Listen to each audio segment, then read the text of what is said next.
मानव श्वसन तंत्र। मानव श्वसन तंत्र में हम पढ़ेंगे कि गैसों का आदान प्रदान यानी गैस को लेना और गैस को बाहर छोड़ना, एक क्या होता है, मानव श्वसन होता है ना। तो मानव श्वसन जो हम सांस लेते हैं, हालांकि कहा यही जाता है कि ऑक्सीजन हम लेते हैं और कार्बन डाइऑक्साइड छोड़ते हैं। अब वायुमंडल में तीनों प्रकार की गैस हैं, कार्बन डाइऑक्साइड, ऑक्सीजन और नाइट्रोजन भी। नाइट्रोजन 78%, 21% ऑक्सीजन और 0.03% कार्बन डाइऑक्साइड। तो यहाँ पर दो प्रकार की प्रोसेस होते हैं। स्वच्छवास जो होता है उसको दो भाग में बांटा जाता है, निःश्वसन और निःश्वसन। निःश्वसन का मतलब होता है वायु को अंदर लेना और निःश्वसन का मतलब होता है वायु को बाहर छोड़ना।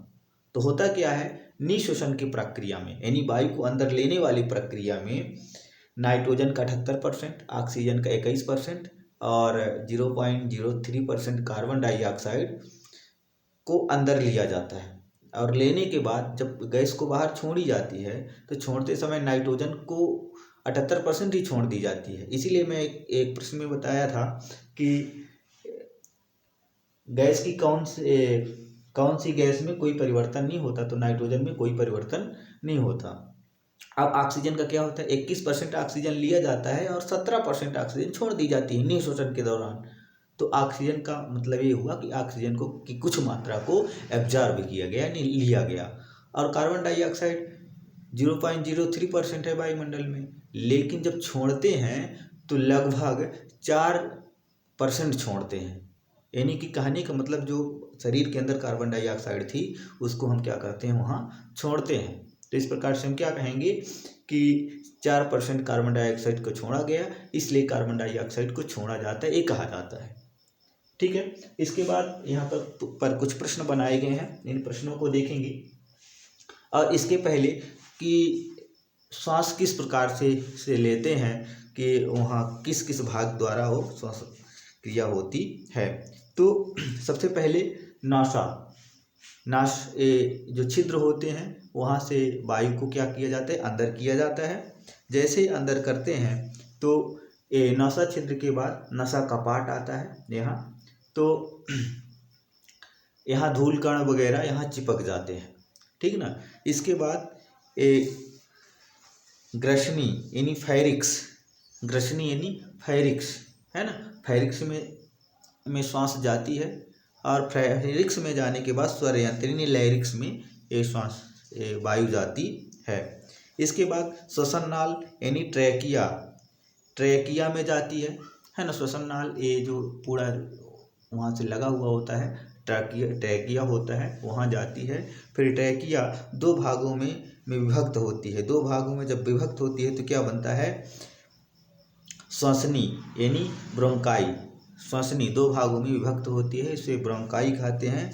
फिर ब्रोंकाई के बाद श्वास नलिका यानी ब्रेंकियोलस। अब ब्रेंकियोलस क्या होती है, और बहुत से छोटे छोटे भागों में बंट जाते हैं तो उनको ब्रेंकियोलस कहा जाता है। फिर ब्रेंकियोलस के बाद ये वायु कहाँ चली जाती है, वायु कोष्ठों में चली जाती है। जो गुच्छे होते हैं हम फिगर में भी दिखाएंगे, है ना, इसमें थंबनेल में लगाएंगे फिगर।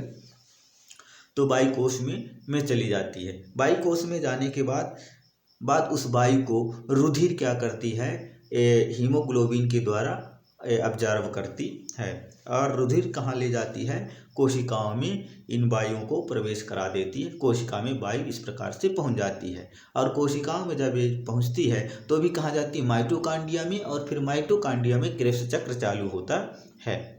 ये पूरी प्रोसेस होती है श्वसन की। तो यहाँ पर कुछ प्रश्न भी बनाए गए हैं, तो इन प्रश्नों को भी समझेंगे। कि नंबर 1 प्रश्न है, मानव में श्वसन दर लगभग 10 से 12 बार प्रति मिनट होती है। मानव में श्वसन दर यानी 1 मिनट में 12 से 15 बार श्वसन किया जा सकता है, श्वास लिया जा सकता है।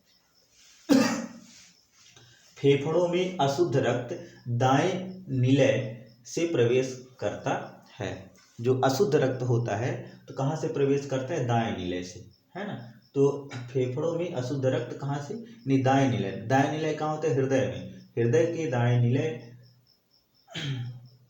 से अशुद्ध रक्त कहाँ जाता है, फेफड़ों में चला जाता है ना, फेफड़ों में चला जाता है। फिर भोजन निगलते समय श्वसन मार्ग एपिग्लॉटिक्स अंग द्वारा बंद हो जाता है। एपिग्लॉटिक्स यहाँ होता है ना। तो एपिग्लॉटिक्स क्या होता है, जब हम भोजन निगलते हैं तो भोजन निगलते समय क्या होता है, एपिग्लॉटिक्स बंद हो जाता है, जिससे भोजन उधर नहीं जाता, वायुकोश में नहीं जाता है ना। हिचकी वगैरह जो आती हैं तो हिचकी वगैरह का कारण यही है कि एपिग्लॉटिक्स खुल जाता है किसी कारणवश, और फिर क्या होता है, हिचकी आने लगती है ना। तो हिचकी आती है कि वो पुनः से अपने मार्ग में जाए, है ना। तो एपिग्लॉटिक्स भोजन निगलते समय क्या हो जाता है, बंद हो जाता है ना। फिर फेफड़ों में गैसों का विनिमय रुधिर द्वारा होता है। रुधिर द्वारा जो रक्त है, रक्त क्या करता है, गैसों का विनिमय करता है ना, गैसों को ले जाता है। ये भी हीमोग्लोबिन का काम होता है। 5वां प्रश्न है, मानव शरीर में श्वसन केंद्र मस्तिष्क के मेंडुला ऑब्लिगेटा भाग में स्थित होता है ना। मानव शरीर में जो श्वसन केंद्र होता है तो कहाँ होता है, मस्तिष्क के मेंडुला ऑब्लिगेटा में स्थित होता है। फेफड़ों के अंदर, फेफड़ों के ऊपर के आवरण को फ्लोरल कला कहा जाता है। फेफड़ों के आवरण को फ्लोरल कला कहा जाता है। मानव शरीर में सर्वाधिक कार्बन डाइऑक्साइड का परिवहन सोडियम एवं पोटेशियम कार्बोनेट के रूप में होता है। सर्वाधिक कार्बन डाइऑक्साइड का परिवहन सोडियम कार्बोनेट और पोटेशियम कार्बोनेट यानी सोडियम एवं पोटेशियम कार्बोनेट के रूप में होता है। फेफड़ों तक अशुद्ध रक्त फुफ्फुस धमनी द्वारा पहुंचाया जाता है। फुफ्फुस धमनी द्वारा फेफड़ों तक अशुद्ध रक्त पहुंचा दिया जाता है। फेफड़ों द्वारा शुद्ध किया गया रक्त बाएं अलिंद से फुफ्फुस शिरा द्वारा